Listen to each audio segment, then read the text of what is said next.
on the web interface configuration of the WAF product, taking us from, I'm not going to say zero, but essentially zero to ready to block to protect our web applications. Before we get into actual course material, I'd like to give you the chance to introduce yourselves. Basically, if you could, just unmute when I call your name. I'd like to know your first name, where you're connecting from, and how long have you been working with Imperva products? And Fadri, are you able to unmute and say hello?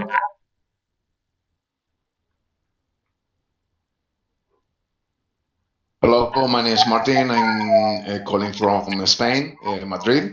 I was working with Imperva for almost 5 years, mostly cloud WAF, Okay. and no experience with WAF gateways. So we've got you stepping over to the on-premises product. Understand. Thanks, Martin. Glad you could join us. Thank you.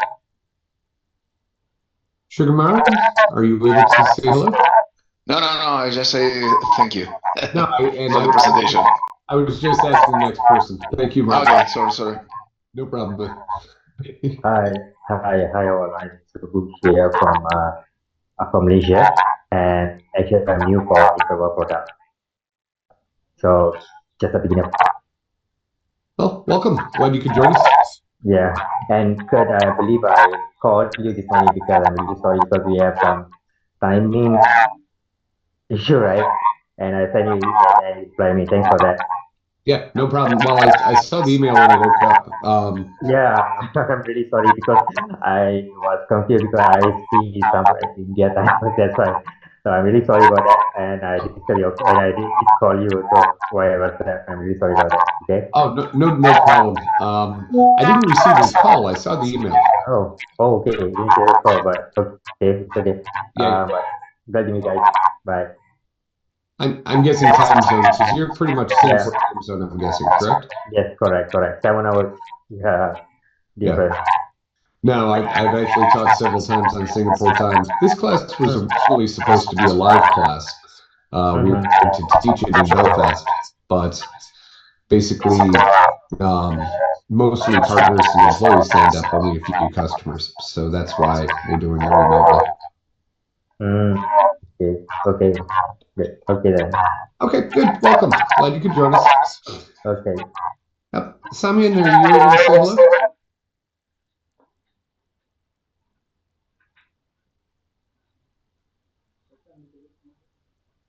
And I'm not sure if they are. I believe Samian got issue with the audio, keep connecting. I guess Samian is my colleague also, so I just wait for a second. Okay. Are you guys customers? Yeah, we are using so in our environment. Fantastic. Great. Glad you could both join us, and hopefully you can say hello once he gets Mm-hmm. his phone working, what have you, or if he gets his audio working. Okay. I may suggest there should be a free dial-in number he may be able to use if he's not able to connect just via his laptop. So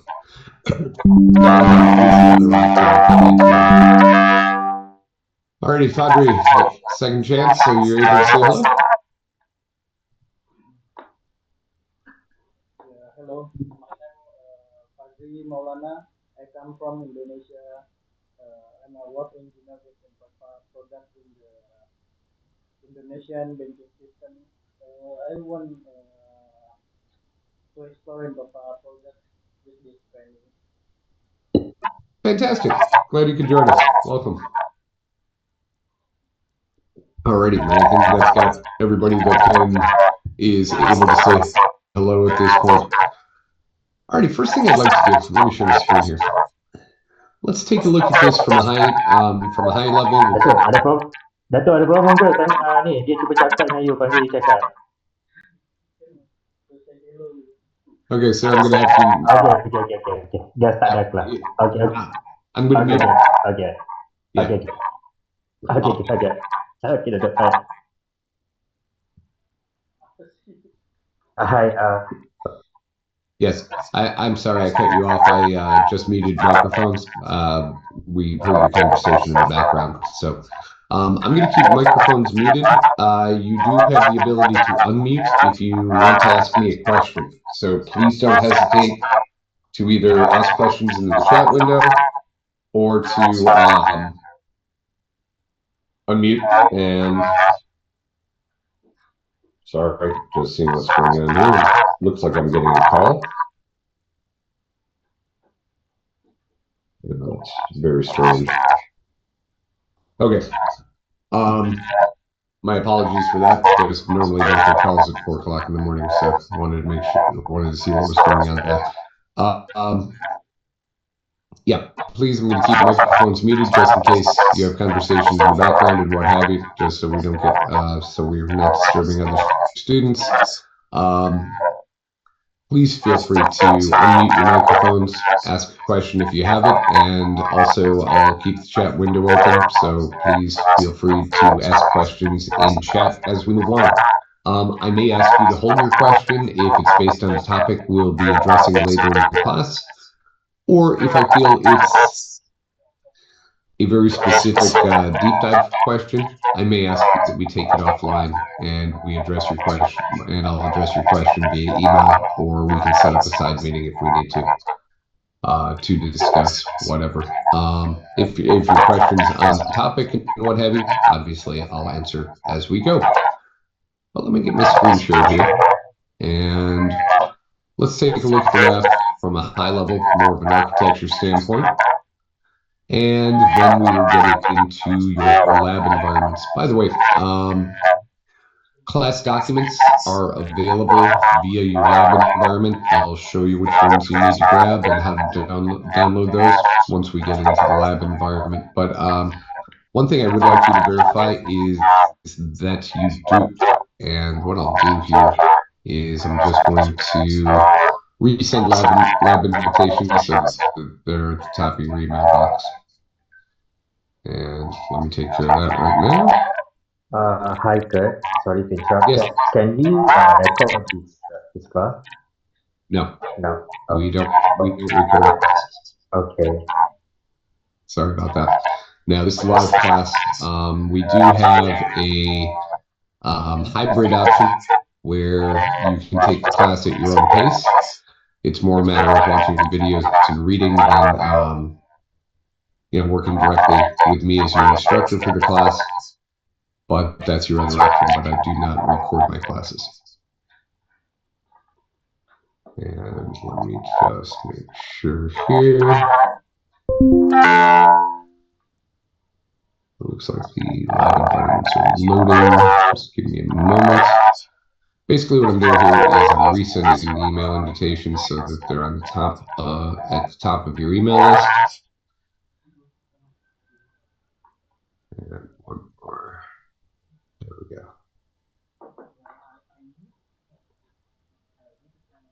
Alrighty. And we'll get to the lab environment in a few moments. Okay, so in-program WAF deployment. Basically, any in-program on-premises deployment requires at least 2 appliances to be installed in your network. Basically, these 2 appliances are your Imperva management server and an Imperva gateway. One management server generally can handle up to 10 gateways in on-premises. For organizations that have very large deployments, we have the option of a 3rd appliance, the SecureSphere Operations Manager.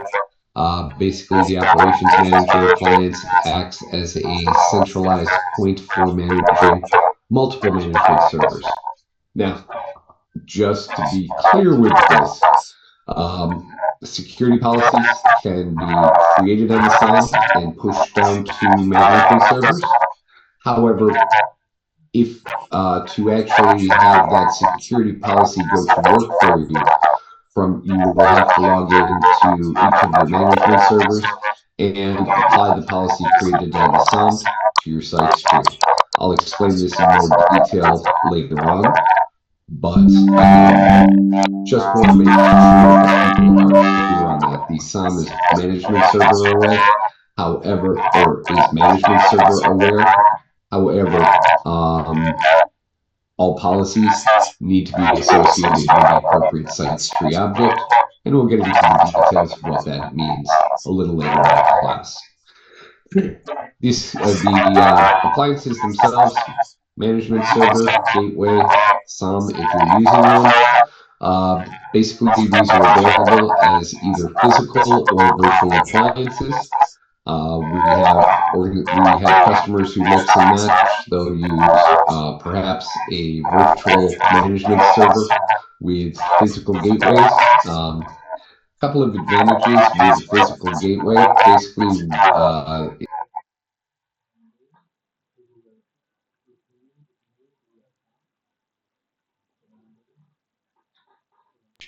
and the gateway loses power.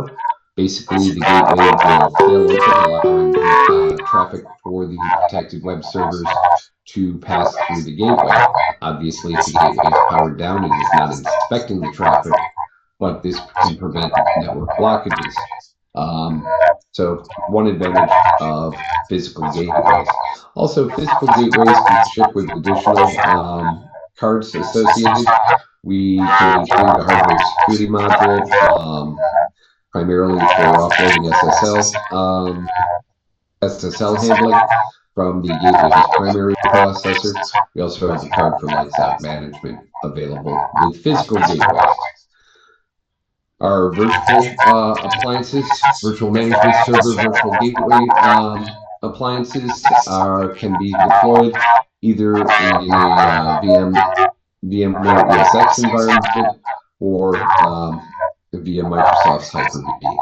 Also, WAF can be deployed on the AWS platform, Microsoft's Azure platform, or Google Cloud platform.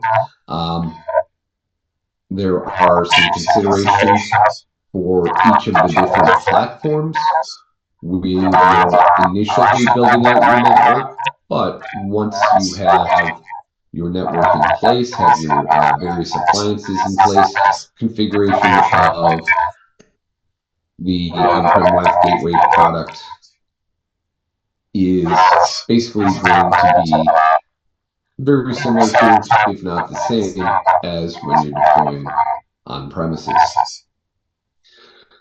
So,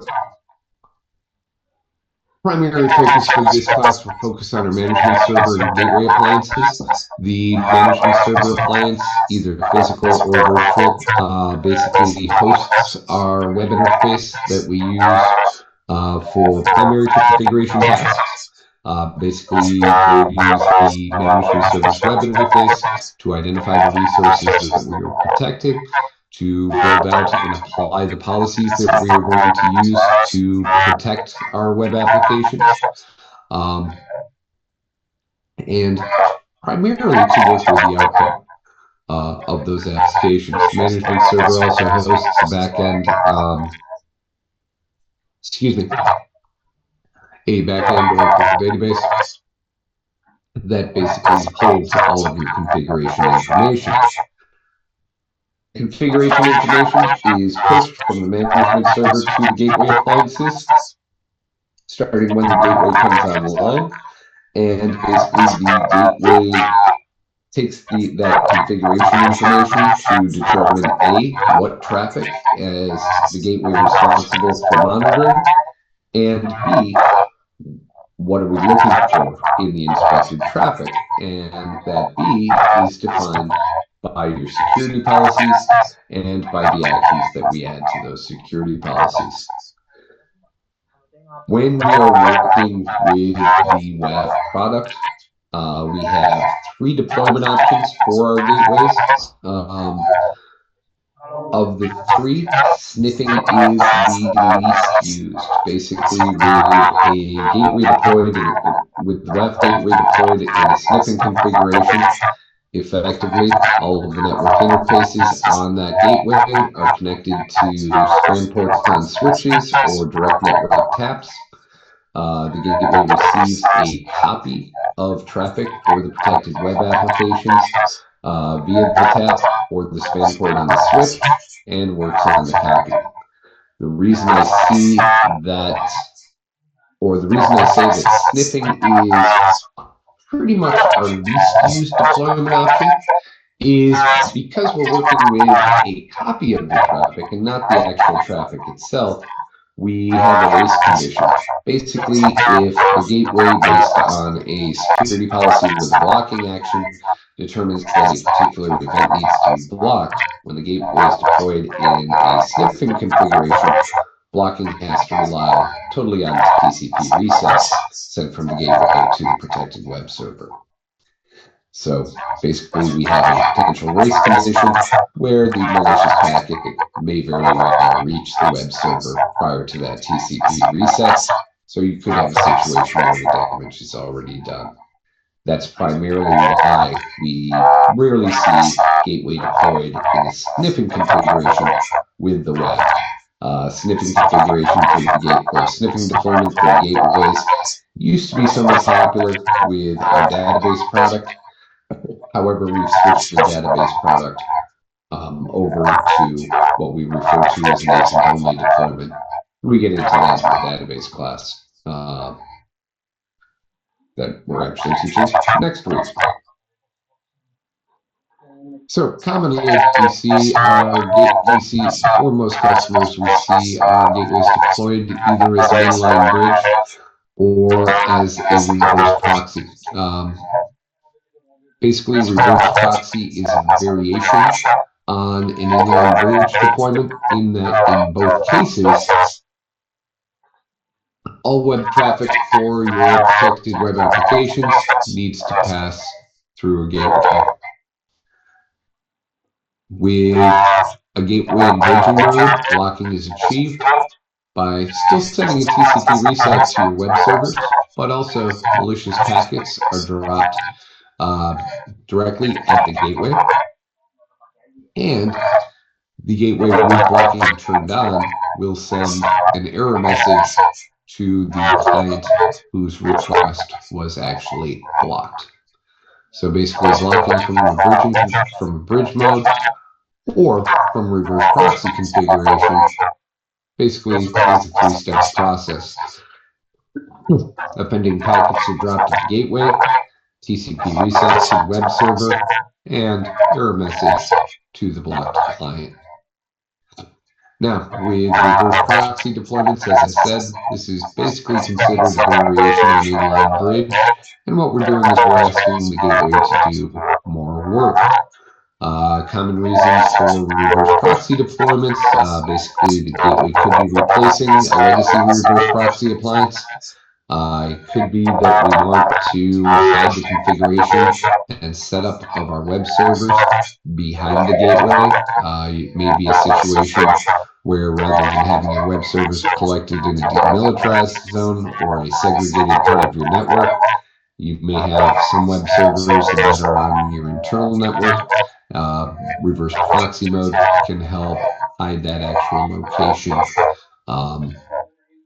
from your connecting clients, just keeping things a little bit safer. Also, with reverse proxy mode configuration, the gateway can effectively handle SSL offloading, basically decrypting any SSL, TLS encrypted traffic, decrypting that at the gateway, and then passing that along to the web server unencrypted if the customer so chooses. We will get into reverse proxy configuration as our last chapter of the class Thursday morning. In our lab environment, our gateway is deployed as an inline bridge. So basically, reverse proxy brings some added functionality. We can do SSL offloading, basically hide the structure of our web applications behind the gateway. We can do things like URL rewrite and redirect.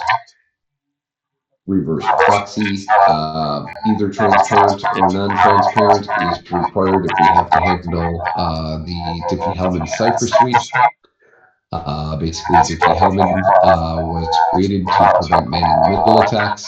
And your Imperva gateway is effectively a man in the middle. It's inspecting traffic from client to server and potentially altering that traffic, or at least inspecting the traffic, modifying it, and possibly blocking. So basically, to be able to work with the Diffie-Hellman Cipher Suite, one of the advantages or the reason we need the reverse proxy deployment is with a reverse proxy deployment, we're actually able to terminate the session between client and server, decrypt, apply policy, respond to any information you get back, block offending packets potentially, and then forward that traffic on, and forward clean traffic on to the actual web servers that we are protecting. So that's where your reverse proxy deployment comes in. Any question for me regarding just high-level architecture? No, it's okay. Good stuff, thank you. Interesting, I'm getting a new question and answer option here. So I've got one more window to watch. Alrighty, so let's shift our focus from the network diagram here. Let's go ahead and open up your lab invitation. Basically, everyone should have a lab invitation in your email. I just resent those a few moments ago.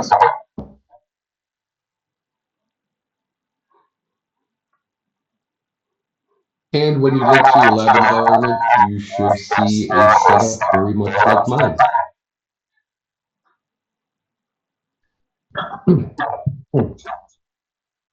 This is your SkyTap dashboard. SkyTap is a third-party organization that hosts our lab environments for us. We've had pretty high degree of success working with these folks for the past several years. From the dashboard screen, currently all five of your virtual machines should show up as green and running. If any of your virtual machines are not running, please do not click the play button that replaces the pause button on the individual VM. Instead, please use the play button in the upper right-hand corner of the screen. That's a much faster way of getting your VMs up and running because it will actually start them pretty much concurrently, but in the proper sequence. If you do have more than one VM that is suspended, if you were to click the play button on the individual VM, you would have to wait for that one VM to load fully before you could start the next one. And basically, what takes 5 minutes by clicking the play button in the upper right here could take 15-20 minutes if you start each VM individually.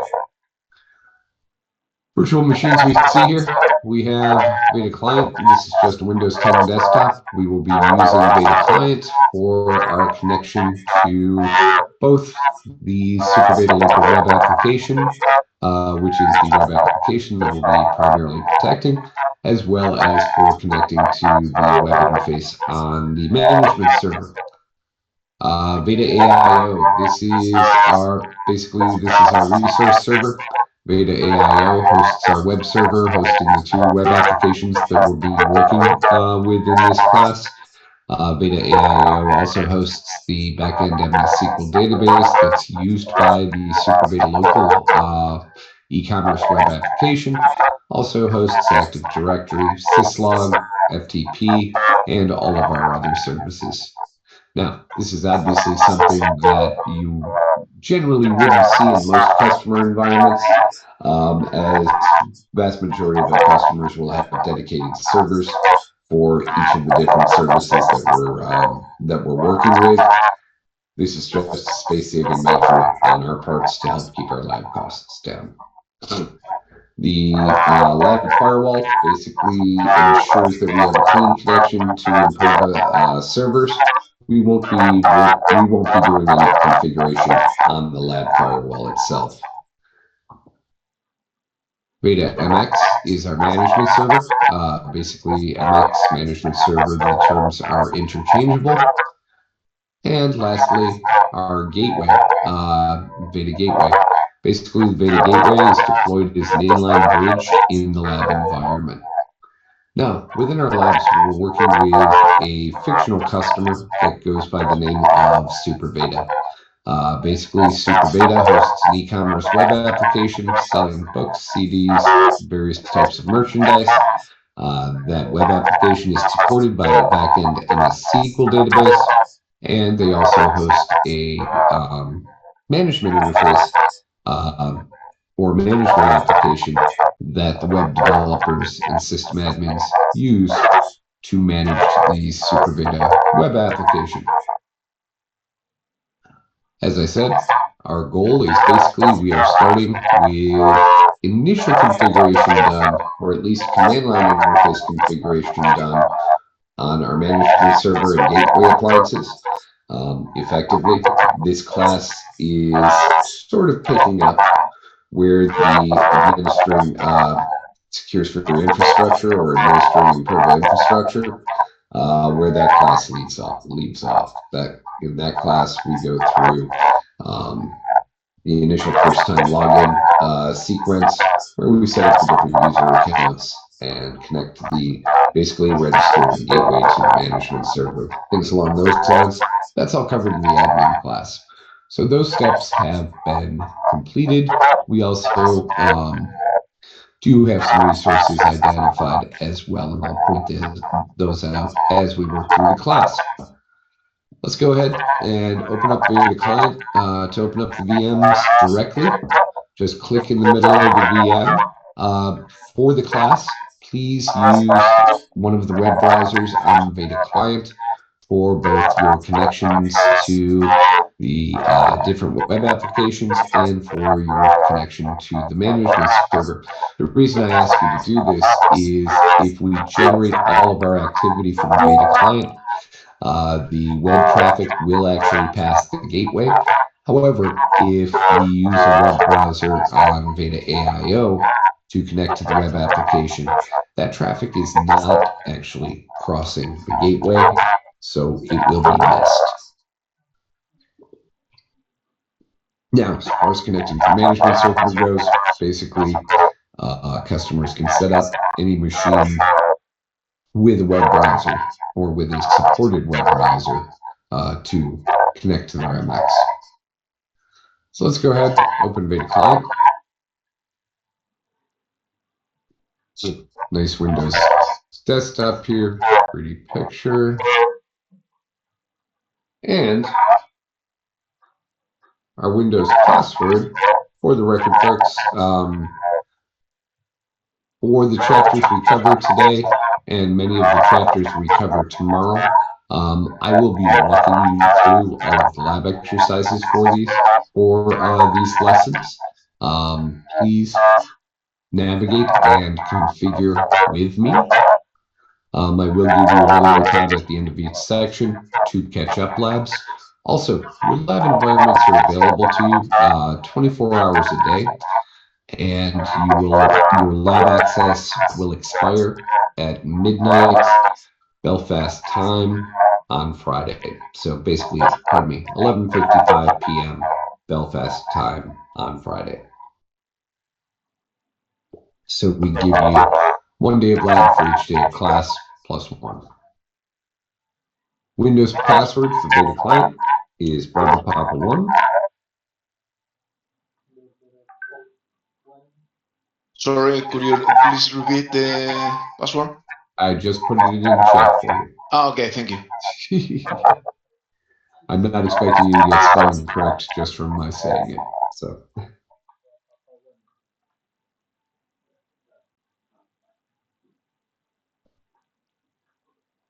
As we're waiting for the Windows desktop to load, and as I said, Veda Client is just a basic Windows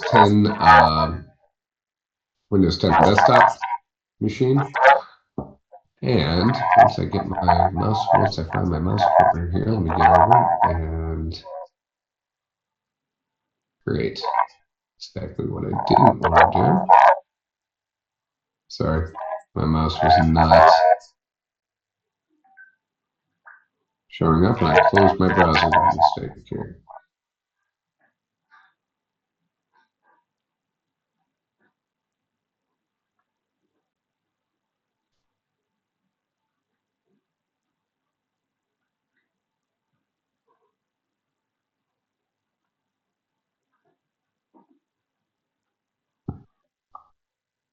Actually,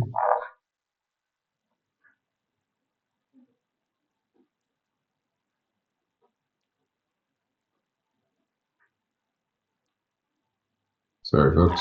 Forgot I had to go this way to be able to show you the attached documents.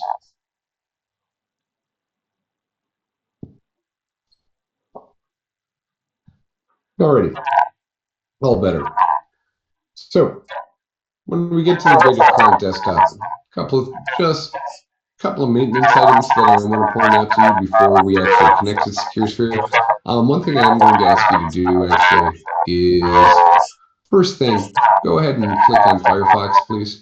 We'll use Firefox for our connections to the web interface on the management server.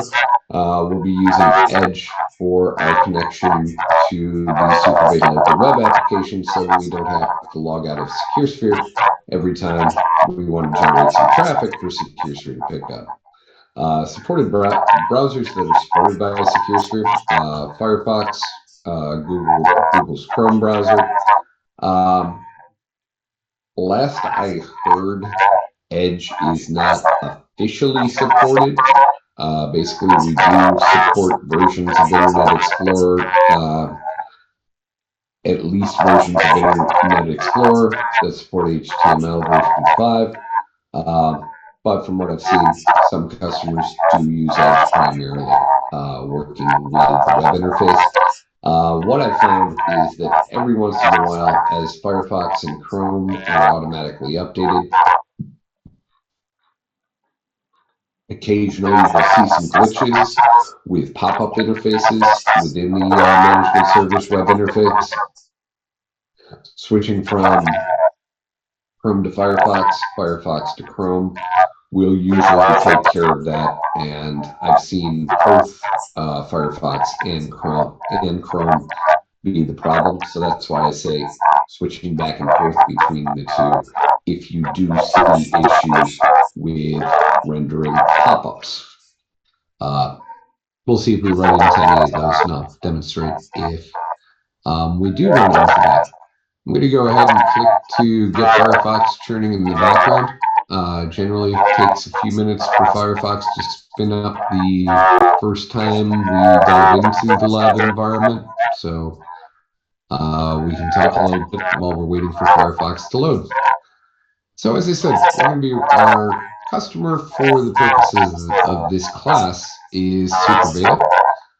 Basically, SuperBeta is working with a flat 51.0/24 network with beta client at 5131, our gateway 51201, MX at 51200, and then our destination server, basically the server hosting all our resources, is at 51149.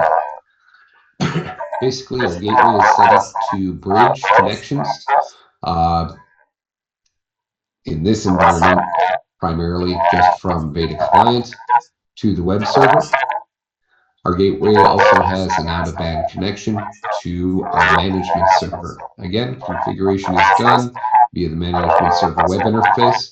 The management server is in what we call immediate activation mode out of the box, meaning that when I make a configuration change in the web interface, that configuration change, when I click save, that configuration change gets saved to the backend database on the management server and is also immediately pushed to any affected gateways. We can adjust that, configure the management server for delayed activation. With delayed activation, when you make a configuration change, when you click save, the change gets saved to the backend database, but does not get pushed to the gateway until another user, generally a manager or admin, who has activate permission comes through and activates the changes. This is done, or that change can be made via the command line interface. Directions for making that change are available in the Imperva on-premises WAF gateway administration guide. I'm not going to change that, and personally, I am not a big fan of the delayed activation piece because it does create a situation where multiple stacked and potentially conflicting changes are pushed to the gateway all at once, uh, basically when changes are activated. Reason I don't like this is because it it creates a potential fairly drawn out troubleshooting exercise. As I said, if we have conflicting changes that are being pushed to the gateway at the same time. With immediate activation, my recommendation is always going to be make one change, save the change. Again, saving adds that change to the backend database, and we immediately see the effect of pushing the change to our gateway, i.e., was it successful or was it not something that we are allowed to do? And we'll look at that in more detail as we go along. I'm going to go ahead and click the download for the Firefox update here. I'm not going to bother, so I'm not going to actually bother applying it at this point. A couple more things before we get into the Imperva web interface. You will hear me use the term SecureSphere for the Imperva WAF product periodically. That name has technically been deprecated. It is now the Imperva WAF Gateway. This started with version 14 of the product. However, once we dig into the web interface, you will see that the name SecureSphere is still prevalent throughout the web interface. So that don't feel I'm totally out of line in not using the latest and greatest name. SecureSphere just flows better than Imperva WAF Gateway. Feel free to share that with our marketing team if you like.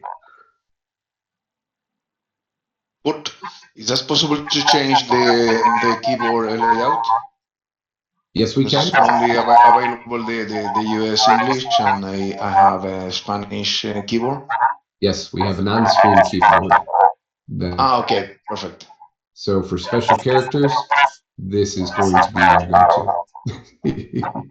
All right. I was just about to mention that going through the SkyTap controls. Okay. So before we get into the web interface, SkyTap controls. First button allows me to bring, basically creates a drop-down showing me my virtual machines that are available in the lab environment, as well as a link back to the dashboard where we started.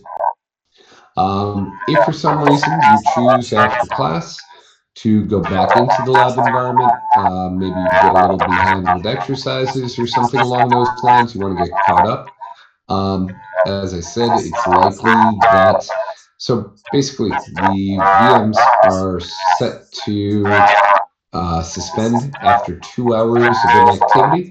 So they should stay up and running for us throughout class as long as you're navigating with me, configuring with me, what have you. However, if you choose to go back and review the lab, make some changes, or you want to experiment with something outside of class, just make sure you go back to the dashboard and use the play button in the upper right-hand corner to make sure all of your VMs are up and running. For the record, labs will not work if any of the VMs are in a suspended state. All VMs have to be up and running for your lab exercises to actually work. So, first button allows me to navigate between the VMs. Second button allows me to suspend a particular VM. At the end of class, no reason to suspend your VMs or anything along those lines. As I said, I've got them set up so that after 2 hours, they'll automatically go into a suspended state. And what you'll find is as we start class each morning, your VMs are generally going to be up and running, ready for you to go by 9 o'clock Belfast time. We need to, we can do a graceful power up or graceful shutdown or hard power off on a particular VM. Generally, you won't need to do this unless we have some weirdness going on. But for the most part, no reason to power the VMs on and off or reboot them based on changes that we're making. One occasion where we'll need to send a control alt delete is logging into the Super Beta AIO VM. Basically, it's using a Windows Server operating system. Please use control alt delete from the SkyTab taskbar as opposed to as opposed to the using your the keys on your keyboard. Stored keys, don't worry about stored keys because I will be giving you all of the necessary passwords as we work through. Also, I'll show you where to find a list of all the account passwords on your client PC desktop. Copy and paste, we won't need to be copy and pasting into the lab environment from an external source, so no need to work with clipboard. A couple of different options screen resolution wise. You can either use the fit to window or set a specific resolution from using this button here. Last button basically gives us an indication of our connection to the SkyTab data center. Now, I have you folks spread around the world. Padre, I think I have you set up to Frankfurt. For folks in Malaysia, Indonesia, what have you, you are connected to APAC 2, which is Singapore. And I think that pretty much covers the group here. So those are your SkyTab controls. Ideally, we should be in the good category, especially Singapore or EU. Spain usually don't usually have connection issues from Spain. Where we do tend to have connection issues are occasionally folks connecting from the Middle East or the African continent. Sometimes that causes problems, sometimes it doesn't. So those are your SkyTab controls. You'll notice you have a blue bar on the far right-hand side of your screen here. If you go ahead and click on that bar, this is where I've stored the documents for this class. And basically, we have our WAF gateway exercises. That's your lab exercise document. I definitely suggest downloading that. The WAS manual, no exercises, protected document. Basically, that document includes supplemental information for each chapter. It also includes screenshots from any of the slides that I present throughout this class. Generally, I teach right from the lab environment, so I don't rely heavily on PowerPoint. However, there are images associated with each chapter, and these are available for you to download. If you click on the last document here, asks for a document password. I'm going to verify that I have the correct password before I share it with you.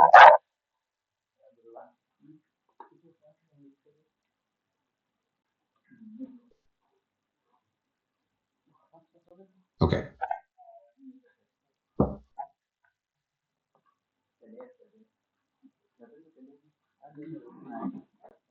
So the password for the PowerPoint and supplemental document is secures3130. Once you've opened that document up, I would go ahead and download this, but there's no real need to be following along in this document with me. This is more just for reference purposes. WAF gateway exercises document, not protected. Please go ahead and download. Basically, everything that I'm demonstrating, pretty much from this point forward, will show up in your exercises document. So if you do get a little behind, there are step-by-step instructions. Again, in the Application Security WAF Gateway 14 Plus document right here.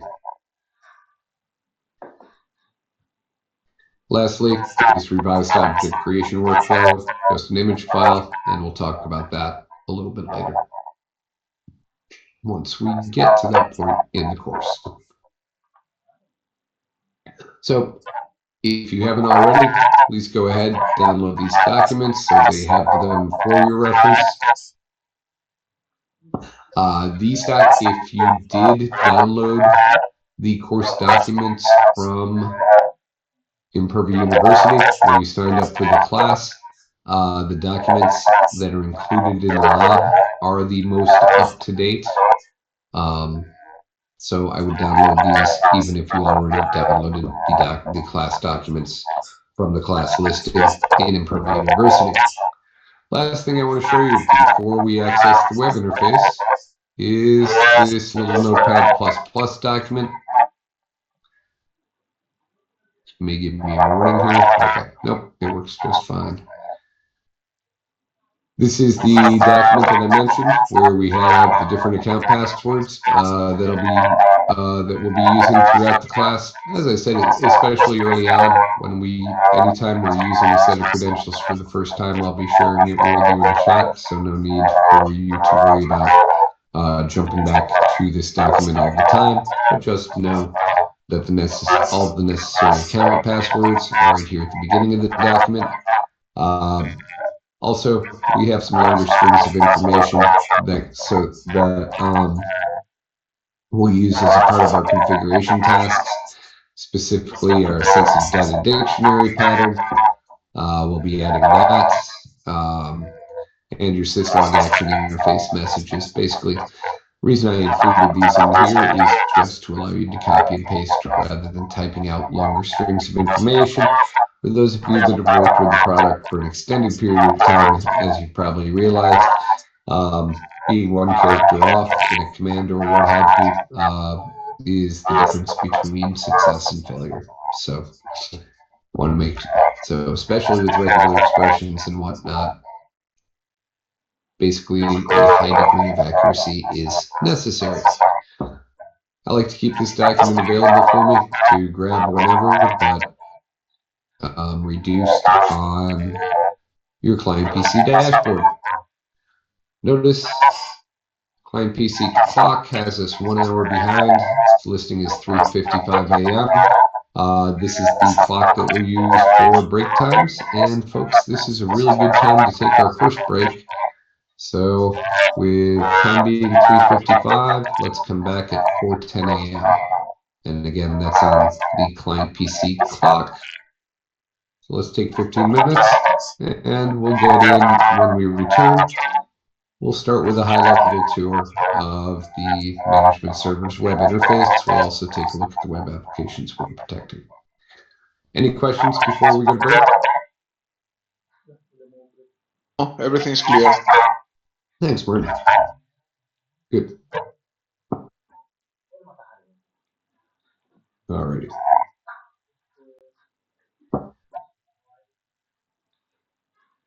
By the way, I'll keep the call open during breaks, during lunch, what have you.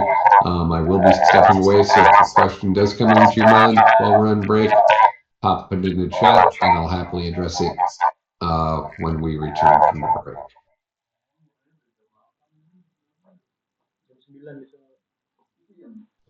Right.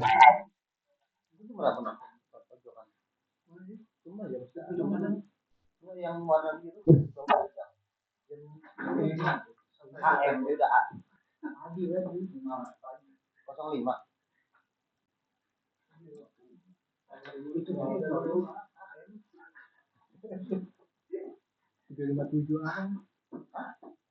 itu 357 357 sama jamnya kayak jam sekarang ini AM dia AM bro 15:57 12 jam bro bedanya ini jam sekarang tuh yang di AM PM AM sekarang PM masa salah subuh iya kan iya di subuh emang di mana lagi beda 12 jam 12 jam bedanya jam 12 dia kan negara mana Irland Jogja Irland kamu Jogja 15 menit oh Irland ya Pola. Mungkin pola paling fisik oh beda 10 menit oh Irland proteksi nyata ya biar ditunda lagi ya beda berapa jam itu gak betul ada lagi ada ini ada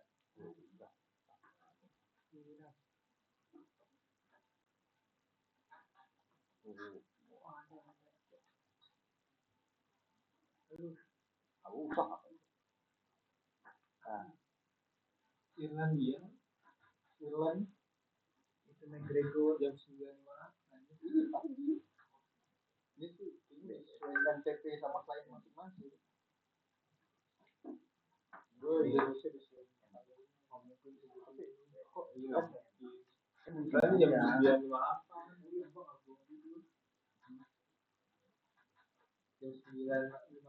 9.58 Irlandia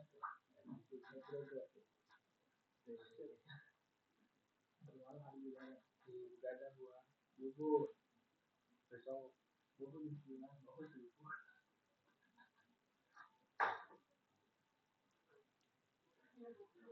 Biasanya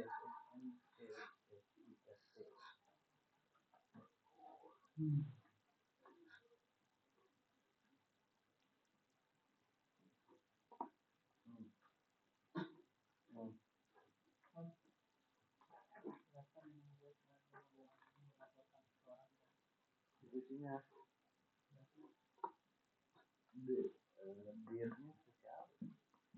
tim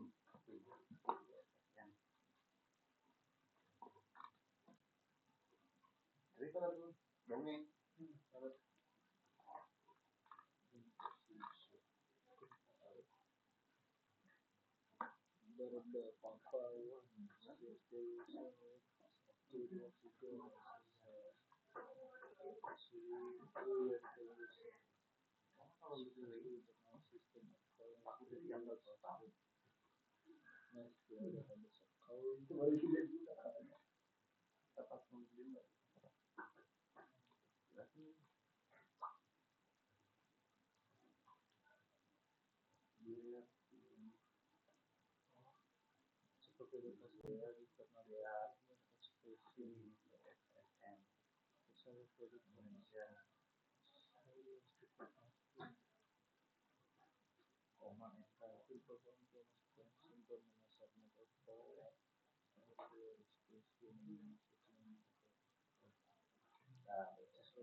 jangan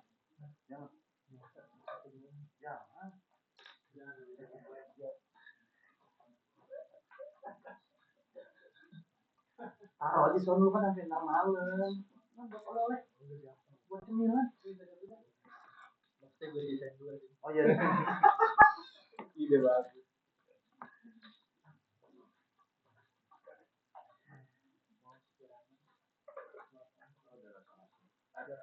Kenapa? Rasa yang pernah dinikmati. Bukan ini serigala.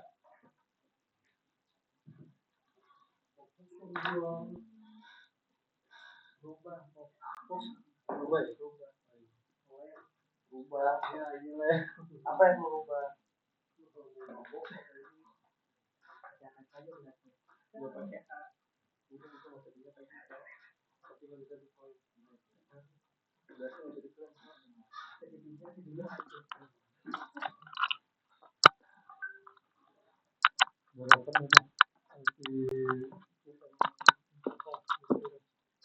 IP apa? Oh, yang di sini buat labnya ada nih di apa? Di cloud CFT-nya semuanya ada tuh. Oh, enggak, maksudnya yang dari Tiras. Yang dari Tiras. Yang ada di sini. Oh, enggak. Belum. Lagi belum ada. Belum ada. Belum ada. Oke, tadi Kak di situ kan gua tadi oh, enggak pesan sekarang. Sama ya. Yang lebih ada. Coba cek dulu. Ini berapa? Berapa nih? NS nggak pakai domain. Oh, itu mah punya si Agung. Si Agung dulu. Oh, kalau yang baru ya berarti ya. Coba yang mana? Nggak pernah diakses.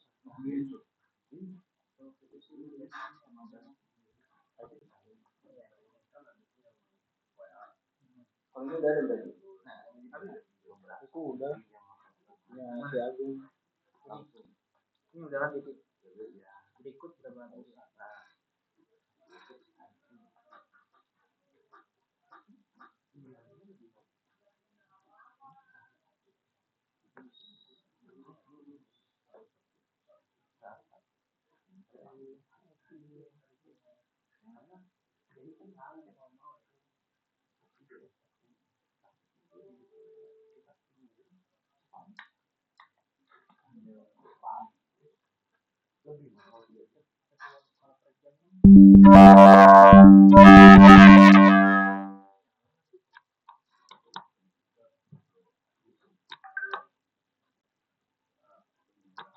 Di ini bedanya nyala apa enggak? Kalau respon oh ada merahnya. Ada.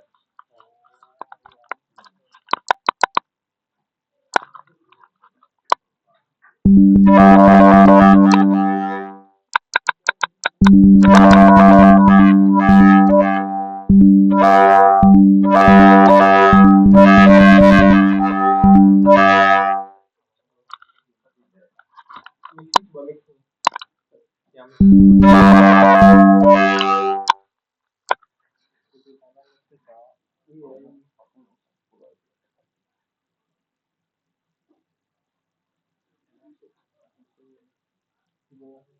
jangan salah. Kalau mixer kan. Udah.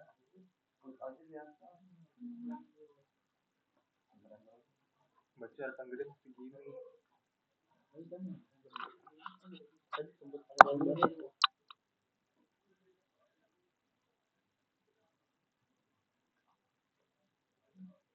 Semua pakai alat tangannya tuh caranya.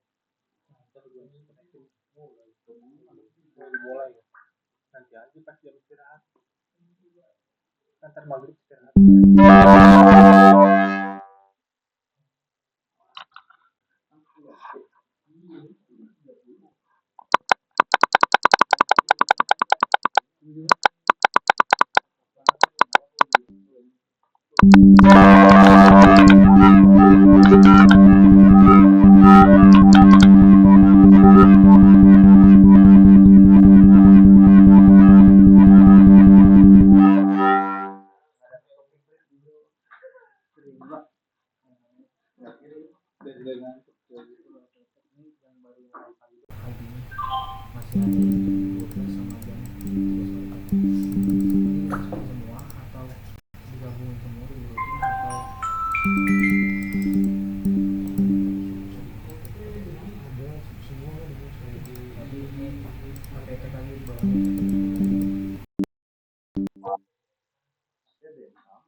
Fish. Hello. Fish. Hello. Can you hear me?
Okay, folks, I'm back. Please let me know where you are, and we will continue.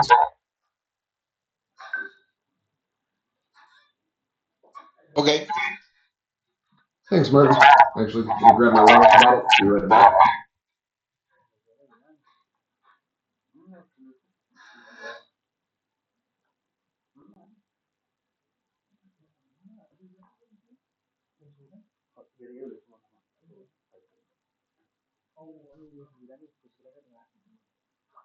All right.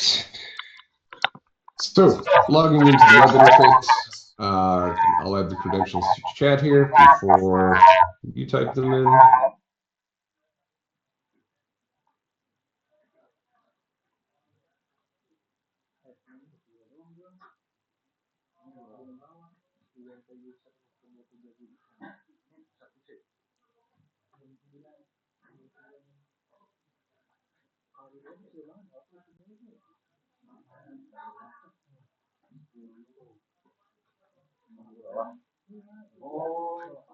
Okay. And as the system loads up, we can see we have landed in the main workspace, the setup tab, and sites menu. Basically, the reason I have you landing here when you first log into the lab environment is because this is where we build out our sites tree. Our sites tree answers the question, what traffic is our gateway going to be paying attention to? And we use the sites tree to define at the network level, at the port level, and at the actual application or URL level, exactly which web applications we are going to be protecting. Now, your sites tree at this point is effectively blank. By the end of the day today, we will have our sites tree built out and configured for the server-based network. Basically, an unconfigured imperva gateway is going to allow all traffic to pass without inspection. The gateway is only going to pay attention to traffic that is defined via our sites tree. And as I said, last chapter today, we'll be building out the sites tree to represent the super data network. Just looking at the browser as a whole here, now that we're in, notice we have links to Veri.mx. Basically, when we connect to the web interface in the lab environment currently, we're using the host name of our management server. We could connect directly to the IP as opposed to the host name of your management server if you wished. That connection is done via port 8083. So just be aware of that piece. Navigation within SecureSphere. Basically, we have 3 tiers of information that we'll be working with.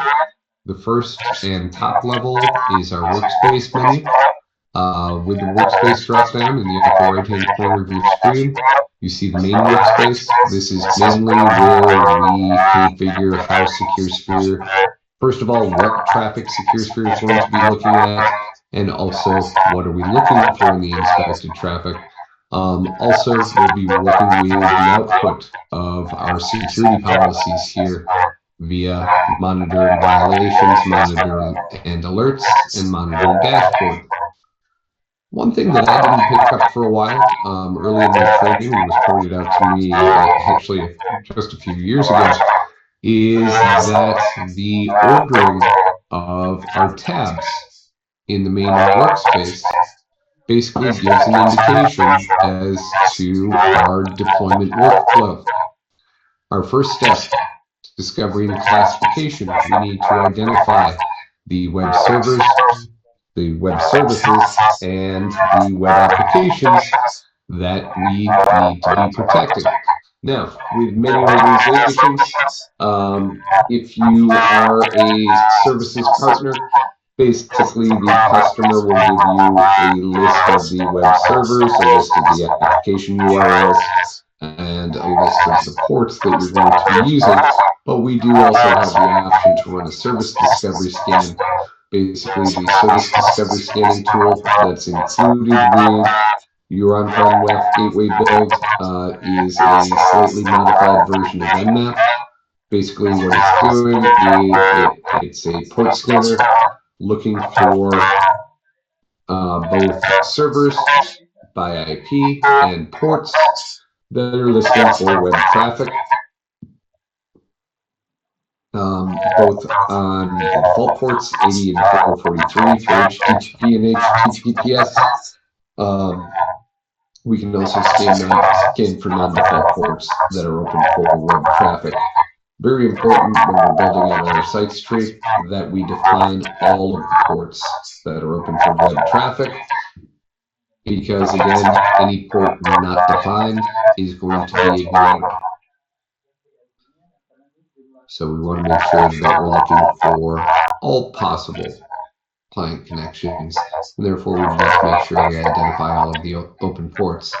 So basically, between discovery and classification and our setup tab, we are basically going to be answering the question, what traffic are we inspecting?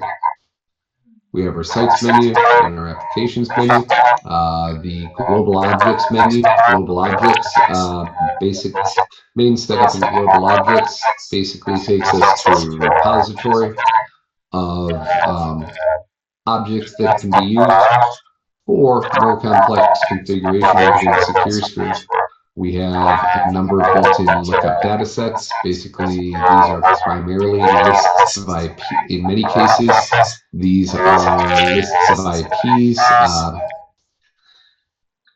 provided by the threat radar service, which we will, or the threat intelligence or threat radar service. Basically, we have a chapter devoted to that piece. But for now, Threat Radar is a add-on subscription service for WAF customers, providing frequently updated feeds regarding known anonymous proxy exit nodes, known Tor IP exit nodes, IPs that they've identified as being involved in malicious activity recently, and a few others. We'll work with those with the different Threat Radar offerings Wednesday, which is Policy Day. I click the drop down with global objects, we'll see we have certificate authority global objects, client certificate global objects. Basically, these are used if we need to protect web applications that require two-factor client authentication. Basically, clients presenting both username and password, something you know, and a client certificate, something you have. We can support two-factor client authentication for web applications only if the gateway is deployed as a non-transparent reverse proxy. And as I said, we'll talk about reverse proxy configuration at the end of the class on Thursday. Data type lists, defining different data types, basically the goal being identifying sensitive data that's handled by the web applications we're protecting. Dictionary groups, global port groups, IP group global objects, basically lists of IPs that can be used to identify trusted automated or trusted bot activity. IP group will create one in a little while that we'll use to define the SuperBeta network itself. Ignored user groups, Kerberos keys mainly comes in line when we're working with the database product in MS SQL. Lookup data sets, port names, sensitive data dictionary groups, and so on. Then we have some specific web-related objects. We have data masking groups, file type groups, gateway web proxies, parameter groups, and so on here. But basically, I want you to think of global objects as the building blocks for more complex configuration tasks. And lots of different types of global objects here. But again, these are your building blocks, and we'll be referring back to global objects frequently. We'll also create a few IP groups in a little while. SecureSphere comes with more than 8,000 built-in attack signatures. We have attack signatures identifying your OWASP top 10 attacks against web applications, as well as many common vulnerabilities and exposures. These the built-in signatures are organized into signature dictionaries, and these signature dictionaries can be used as match criteria for security policies and can be used in other areas as well. When we get to our policies chapter, we'll be creating custom signatures, combining them into custom signature dictionaries to deal with unique types of attacks or attacks that may be unique to our customers' particular web applications. So we'll show you how to do that once we get into our security policies lesson, and that usually we hit right about Wednesday morning. Setup in gateways, we use this to view configuration both of the gateway group, which you see at the top here, and the individual gateways that make up a gateway group. In our environment, we have one gateway group because we only have one gateway. And you'll see we can work with general details such as the name of the gateway. If the gateway is working, if we are working with a physical gateway,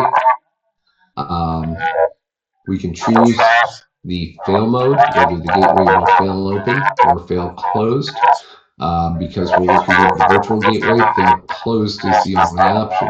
So with a virtual gateway deployed as an inline bridge, there is the potential that if the gateway loses power, connections to the web application will be impossible because the gateway basically blocks all traffic if it's powered down. Way around this is to use two virtual gateways in a high availability setup. Set up failover between those two gateways.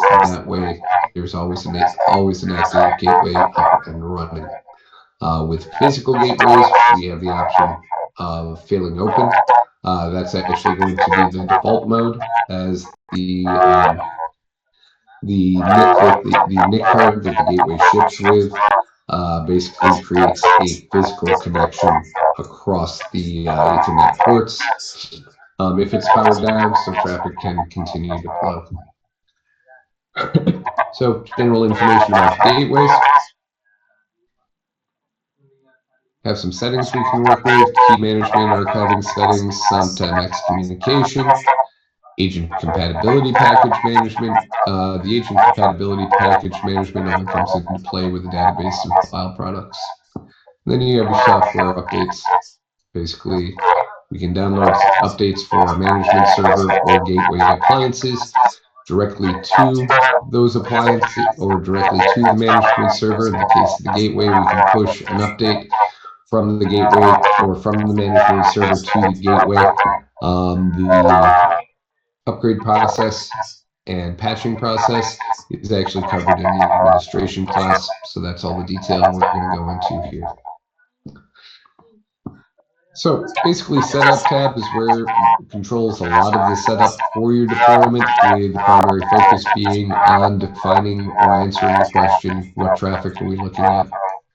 The profiling process, basically, as soon as a website is mapped to an application object on your site tree, the gateway will start watching client connections to that application. Any clean client requests, basically client requests that do not violate a security policy, or that do not generate violation of a security policy, get learned as good traffic for the application over time.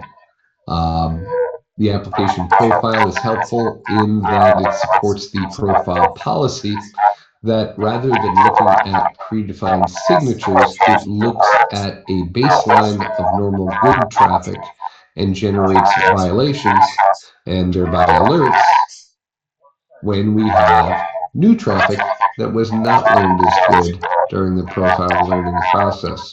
We have an entire chapter devoted to the profile, so I'm not going to go much deeper at this point. We will touch back on the profile again, however, when we get into our application mapping chapter tomorrow morning. Risk management allows us to basically upload the output from supported web vulnerability scanning tools, and basically we can create a mitigation timeline, apply virtual patching, things along those lines via the risk management piece. Policies, our security policies, define what we're looking for in the inspected traffic. Data enrichment policies allow us to use external system objects to collect information from databases within the customer's environment. Information collected from those databases can be appended to your security policy violations and alerts to provide additional information that may not exist in the data stream. We'll talk about that briefly when we get to our policies chapter. But as far as setting up data enrichment and the different types of databases you can work with, that's all covered in a standalone class. We can use system event policies to set up notification outside of SecureSphere when certain system events or certain changes to your management server or gateway configuration take place. And then action sets are containers or policies that allow us to combine one or more action interfaces, defining actions that the management server and, in some cases, gateway can take when certain types of events occur. We'll work with those in detail tomorrow as well. Reports, this is where we configure and generate report result files. Monitor, these are both our system logs and our security logs, security event logs. And then threat intelligence basically refers to the threat intelligence products, add-on subscription products for WAF customers. These products are formerly known as Threat Radar, and the actual policies and lookup data sets that are provided by the threat intelligence product, these are actually still referred to using the old name, Threat Radar. And we'll get into that in detail on Wednesday as well. So basically, the main workspace is where we are, first of all, answering the question, what traffic are we looking at? And then what are we going to do with the traffic? It's also where we will work with the output of our security policies primarily. The admin workspace. The admin workspace is where SecureSphere administrators can actually do some work on the management server and the gateway appliances themselves. We'll be using the admin workspace fairly frequently in this class. Access to the admin workspace is limited to either members of the default administrator role or users who have been assigned to a role that grants access to the admin workspace, or users who have direct access to the admin workspace set up on their user accounts. In the admin workspace, we can view licenses applied within the environment. Basically, we're looking at WAF licensing for virtual 2000 or 2500 gateway appliances, which we have. I applied a license pack here. And basically, this is a time-based license. And let's see here. So basically, our license is good, actually, for the next 3 months. And we can see some details regarding the license that's applied. Under users and permissions, this is where I will create or import my SecureSphere users from an external system. Basically, user accounts cannot be authenticated directly to the management server. And all login information is stored in the backend database on the management server.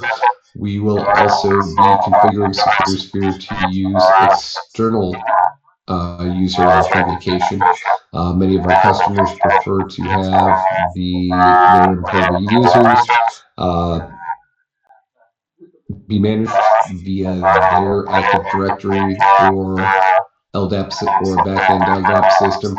Basically, we support external user authentication for Active Directory, standard LDAP, and Radius products. I can view active sessions, see who's currently logged into the GUI by going to Admin and Sessions. ADC stands for Application Defense Center. This is the Imperva team that's responsible for managing and maintaining all of the built-in content that comes with SecureSphere. That would be built-in signatures, built-in policies, built-in global objects, things along those lines. ADC updates are released every 2 weeks. And we'll talk about how to set your management server up to fetch and apply those automatically. I'll also be showing you how to manually install an ADC update if automatic update is not something a customer wants to do. We'll be bouncing in and out of system definition. This allows us to configure parameters for a wide range of things within SecureSphere. We'll be working with security and authentication and management server settings primarily with this class. Job status. This allows me to view recent jobs that have run or jobs that are running automatically in the background in SecureSphere. Primarily what I want to be looking for are failed jobs that may impact the functioning of SecureSphere. We'll take a look at that in more detail later on.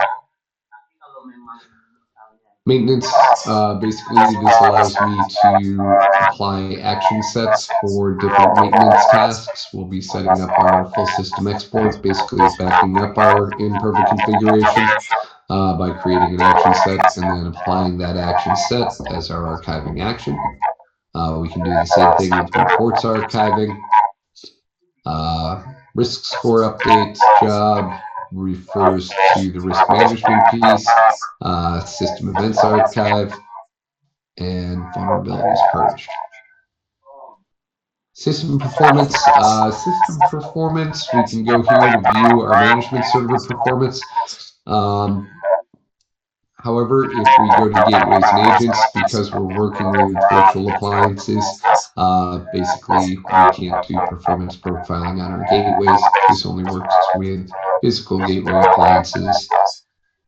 Inter-element communication allows me to configure authentication, certificate authentication between management server and gateway if the customer chooses to go that route. Generally, when it comes to communication between management server and gateway, we set up an out-of-band connection for management server and gateway communication so that network traffic doesn't interfere with in-private traffic and vice versa. While we are in the admin workspace, security best practice is that anytime we're working with the system and making configuration changes, we want to make sure that we are logged in using named user accounts so we have a degree of accountability, i.e. a map who made what change. Now, if you'll remember, we go to admin and sessions here. We're currently logged in as the default admin to the system. The default admin is the only built-in user account out of the box with SecureSphere. The default admin account cannot be renamed, permissions cannot be changed, it can't be hidden, and it can't be deleted. We need the default admin account anytime we are restoring from a previous system backup. So best practice, first time you log into the SecureSphere web interface with a new environment, one of the first things you're going to be that's going to happen is, well, first of all, you're going to have to agree to the terms and conditions. But one of the initial steps is creating a strong password for the default admin account. Basically, we suggest a strong complex password. You want to store it in a place where your security team managers have access, but best practice for day-to-day operations, configuration changes should only be made by users logged in with a named user account. So let's go back to users and permissions. As you'll see, we have two directories here. We have built-in roles, and you see we have the default administrator role and the web security admin role. The only difference between these roles is that the default administrator role has access to a few areas within the admin workspace that the web security admin does not have access to. Basically, this would be primarily your system administrator. Then the web security admin user is limited to just web security related streams, not so many system related streams. You'll see also we only have one built-in user, the default admin. So create objects within SecureSphere. You go ahead and click the create button at the top here, indicated by the green plus, and we're going to create a new user. For this new user, just use your first name, please, and the password that we now notice that our authenticator is currently locked at SecureSphere. That's because we have not yet configured external authentication. Generally, I would recommend that you have at least a few administrator level user accounts created that authenticate directly to SecureSphere. That way, if there's ever a disconnect or some sort of breakdown in the communication between the management server and your authentication server, that you still have access to the product. The password that we create here is a one-time password. Basically, when the new user logs in for the first time, they'll be prompted to change that password. I am going to ask that we all use the same password. That way, if you somehow get logged out and you forget the password, I'll be able to help you. In this case, for my named user account, I'm just going to use a common keyboard pattern, 1QAZ to WSX. You are welcome to use whatever password you wish here. Just make sure you remember it.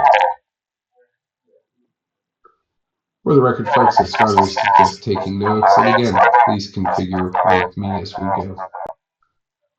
So, I've added my username, my authenticator is locked at SecureSphere currently, and I've created my one-time password. Next, rather than applying direct object permissions, I am going to make my named user account a member of the default administrator role, and we'll explore the permissions and navigation rights that gives us in just a few minutes.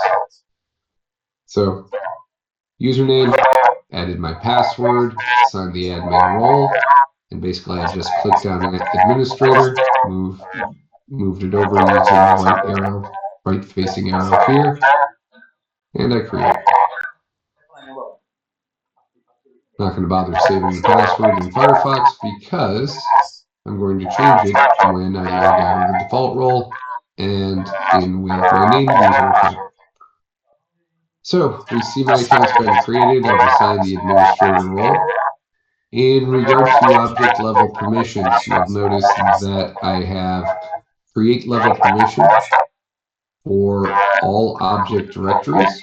Basically, the permission options, view allows me to view existing objects, edit allows me to view and make changes to existing objects, and create allows me to create new objects. If I need to adjust these permissions for a particular user account, I can just go ahead, open the directory, and I can make my changes on an object by object level here. So we have website, or we have our sites tree, server groups, web services, web applications, and application groups, policy types, and so on. If I go to the navigation pane, or the navigation tab, we can see that we have full navigation access to all of our different screen directories, except for advanced bot protection. Advanced bot protection is the same advanced bot protection product that is available for our Cloud WAF customers, just applied to the on-premises product. We are not licensed for ABP in this lab environment, and that's why we don't have access to the ABP or advanced bot protection related screens. Under global settings, we see that by default this user is not allowed to perform activate settings. That's not going to affect us because we are in our management server is currently in immediate activation mode. I'm not going to change that for lab purposes. Again, with immediate activation, when I make a configuration change, I click the Save button. Generally, Save button is in the upper right-hand corner of your screen here, right below our Action dropdown. Basically, every time I make a configuration change, I click Save. That saves my configuration change to the management server database and automatically pushes that change to any affected gateways. Lastly, user information. As an admin, I can go in, I can disable a user account, or I can lock a user account. I also have the ability to re-enable and unlock a user account from this tab on my users menu. While we're here, if we look at roles, when I look at the default administrator, basically we have all the permissions we saw in the default administrator account when I was looking at my newly created named user account. With the web security admin, basically we're losing view and edit permissions on our site tree objects, and that seems to be the only, by some degree. And basically, I'm not able to view and edit application groups. I can only create them. That's the only major change between the web security admin and the default admin. Notice I have the ability to create custom roles. I could create a custom role for my incident responders, limiting their access to just my alerts and violations logs if I wished. May give them access to certain security policies, maybe to the sites tree, maybe not. All depends on how your organization is set up and how you choose to handle your separation of duties, but we can create additional roles. We do suggest that you use role-based access control or user management. Basically, what that means is you manage all of your permissions and navigation rights on the role itself. Users gain those permissions based on membership in the role. And I can assign a user one or more roles. Now that we've got our named user account created, let's go ahead and I'm going to click the action drop down here, or actually no, I'm going to click my bust icon here. Notice I have a link to user details, and in our case, I'm going to log out as the default admin, and then log back in with my named user account. Nah, ini klik ini, langsung new. Harusnya udah bisa. Notice I'm prompted to change my password immediately. Please use the password that I'm putting in chat here. That will allow me to help you if you, in the next day or two, forget your user password.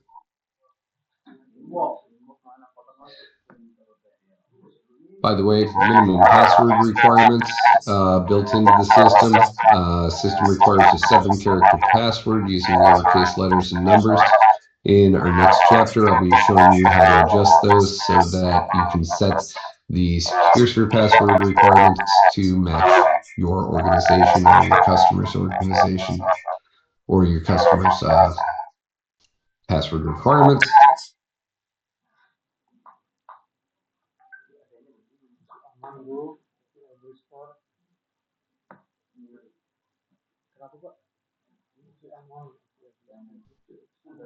Whoops. I'm going to retype that first password.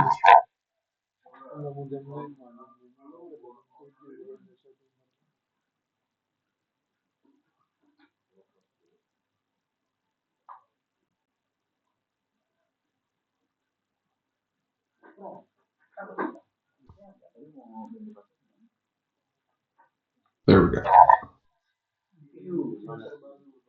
Any questions for me on anything we've covered so far? Everything fine. Thanks, Martin. It's all very basic stuff, and I know it's... Good. Sorry, question. One question. Go ahead. Okay. Okay, regarding all the position and role, right? Since like our team not big enough, so we have like less than 10 people. Do you have like any maybe idea? Do we still need to create multiple roles and segregate it? I would suggest that just because it gives you some accountability as far as who made what changes. Now, you may not need to create additional roles. You may, if you have a very small team and everyone is an administrator, then you can just use that default admin role for all of your users, but I would still set up separate user accounts. So if there is a problem, you have a way to trace back and see which user made which changes. Does that answer your question? Yeah, so you propose that the only one particular account maybe have a full admin access, which is not used for our BAU, business as usual or day-to-day operation. But for our personal, we have only limited of roles, right? So that's what you propose. Yes, basically. So what I'm going to do, so I would set up, I would either use the default, hold on just a second here, let me go back to that on my screen. So I would either use the default administrator account, for your administrators. And then I would set up a limited user role for, say, my incident responders or folks who have more limited needs. Again, how do I, which users get which rights and what have you? Basically, I just want to keep the concept of least privilege in mind so that users only have the degree of access that they have a business need to have.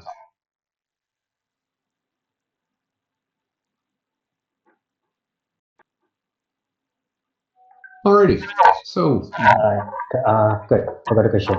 yeah, go ahead. Okay. For the administrator, like the admin, you said okay, that's called super admin, right? That's called, I'm sorry? Yeah, it's called a super admin. Super admin, right? Means there's a Admin name, or there's a admin. name, there's a default. Okay. Let's suppose scenario. Okay. If they lost the admin and they don't have any backup, is there any backdoor to reset the password? It can You be done, right?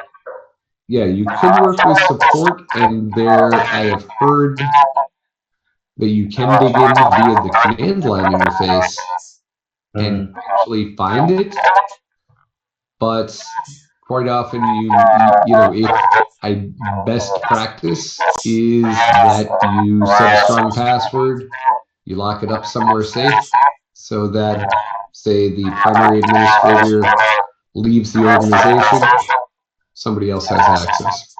yes, but But some people, right, think scenario, people lose they don't passwords. like it, things can happen. So Totally even understand. so, yeah, so it can be done, right? Okay, then good.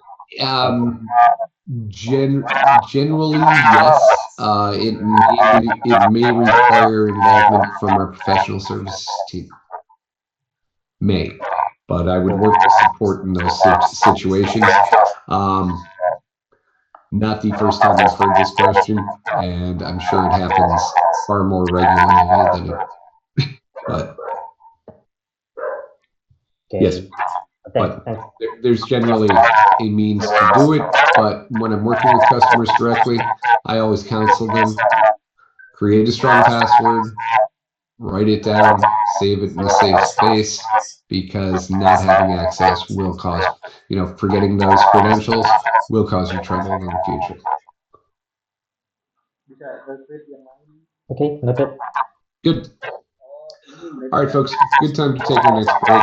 I've been talking solidly for about 45 minutes here. So let's break until 5 past the hour. I've got 4:51. We'll come back at 5:05 and finish up our first chapter. All right.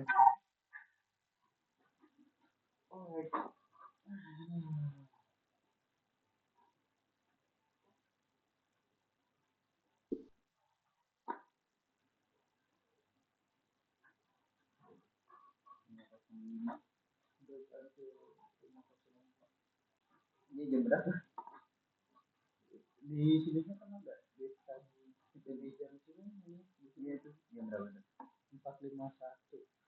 Berarti 5:05 20 menit 15 menit tuh.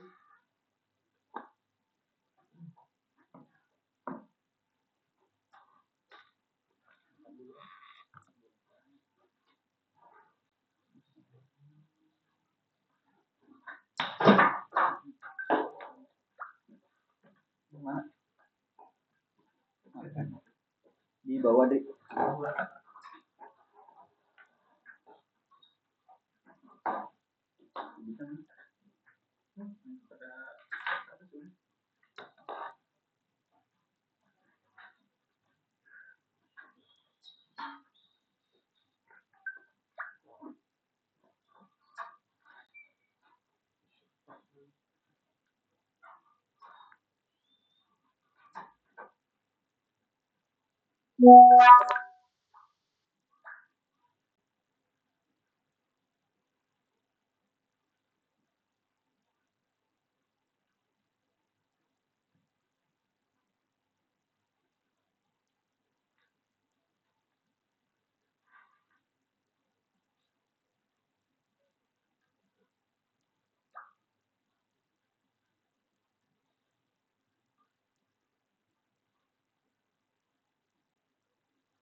Masih jam 5 apaan? Udah jam 5 berapa? Belum. Saya makan kontrakan di Jalan Maghrib. Gue pos dulu. Istirahat dulu jam 5:05, 15 menit doang.